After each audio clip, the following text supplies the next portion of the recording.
Hello everybody and welcome to the 2020 Russian Grand Prix. Welcome to our UK studio, which is just a little bit chillier than usual. It's the 10th round of the 2020 Formula 1 World Championship, and after last time out in Tuscany at Mugello, the championship has been thrown on its head.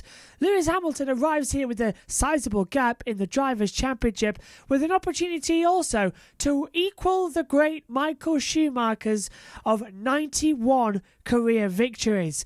Can he do it? Well, let's take a look at the Drivers and the Constructors' Championship.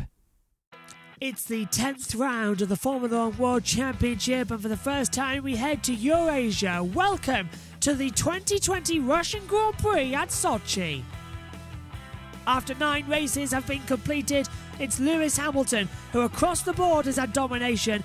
Bottas, Verstappen and Gasly, the only other drivers to win races this year. Hamilton is walking away with it.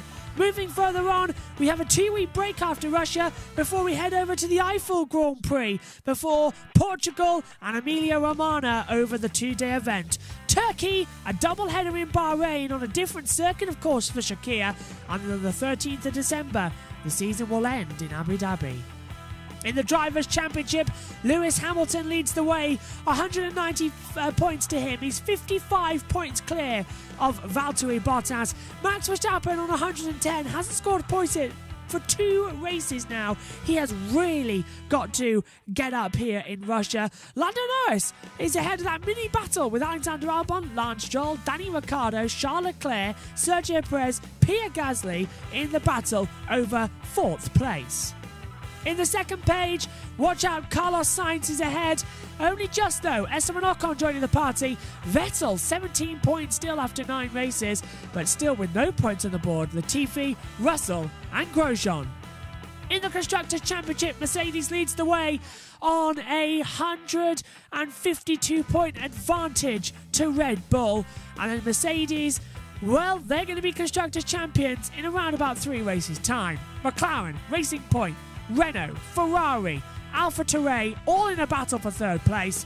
And then, of course, we have 1 point for Haas and no points for Williams at the moment. It's the 2020 Russian Grand Prix, and this is your Thursday weekend preview. Hello everybody, welcome to the Thursday weekend preview for the Russian Grand Prix. Ian Birch with us on Saturday onwards here on the YouTube programmes. No Megan Birch this weekend, so going to put up with me here. And first of all, some great news. This is the only Formula 1 race in this block. We have this Russian Grand Prix before 2 weeks off, and then we're back for the Eiffel Grand Prix as well. So a nice little break from the usual triple headers we've been having. 3 triple headers in a row to complete the first half of the season. Absolutely exhausted everybody, I can assure you as well. But just 1 race here, and it's going to be a great one. Now, the Russian Grand Prix may not have had an interesting race here since 2015, but it is crucial as well for the championship. Mercedes have never been beaten at this circuit in the 7 years we've run here, even in the 2 pre-war Grand Prix and pre-World Championship back in 1913 and 1914, they have been won by Mercedes as well. This truly is their motherland. They have never been defeated in Russia. Let's take a look then at the Sochi Autodrome. It's 3 miles long around the Olympic Village of 2014 of the Winter Olympics, and it is absolutely unique for a challenge to the drivers. Here's Lap Attack. Let's take a look around the Sochi Autodrome in Russia. 3.633 miles, 18 turns, 2 DRS zones, and around the Olympic Village of the 2014 Winter Olympic Series. It's a demanding track. Let's take a look on board. On board with the Toro Rosso then of Danny Kvyat, down the hill towards turn number 1. It's barely a corner, flat out 8th gear, open up the DRS as you hurtle downhill to the braking zone for the first time. It's turn 2, heavy on the brakes, snap the DRS shut, turning down towards the left, keep the car in as you full power, round turn 3, full throttle, 7th gear, 8th gear mid-corner, keep the car drifting in mid-apex, fling it towards the right-hand side for turn 4, get the power on, exit the corner, don't go too wide, into turn 5 now, hard on the brakes as you come past the first sector time. Now, 6 and 7. It's a double right-hander corner, but it sneaks up on you. Turn 6, you barely notice. Turn 7, heavy on the brakes, throw the car in 4th gear as you come in towards where the swimming gala was, the ice skate rink now, as it fluctuates between summer and winter. It was the ice skate rink, and now it's the swimming pool in the summertime. Down now towards turn 10. This is where the first DRS zone on the track is. Open it up and you get the square exit. Downhill now. Turn 11 and 12 is a little bit of a kink. The next heavy braking zone as you pass the second sector time point comes at turn 13. 8th gear, flat out, all the way down. 3rd gear corner, flick the car in. There's a mini bump in the exit. Be careful not to spin off the track. Get the car hooked up through 15 now. Heavy on the brakes. 3rd gear corner. Right and left, right again. 316, 17 and 18. 2 rights to end the track. 2 rights make a wrong. Currently here. Flat out. Last corner. Hold in 4th gear. Drop down to 3rd. Power on the exit. The line is just there at the exit. That is the lap of the Sochi Autodrome track here in Russia.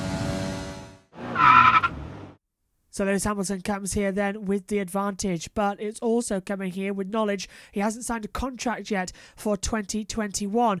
Now, the rumour is he will sign on for Mercedes for at least another 2 years, which will see him over to the 2022 regulation changes. But a lot of rumours circulating lately that he could retire at the end of 2021.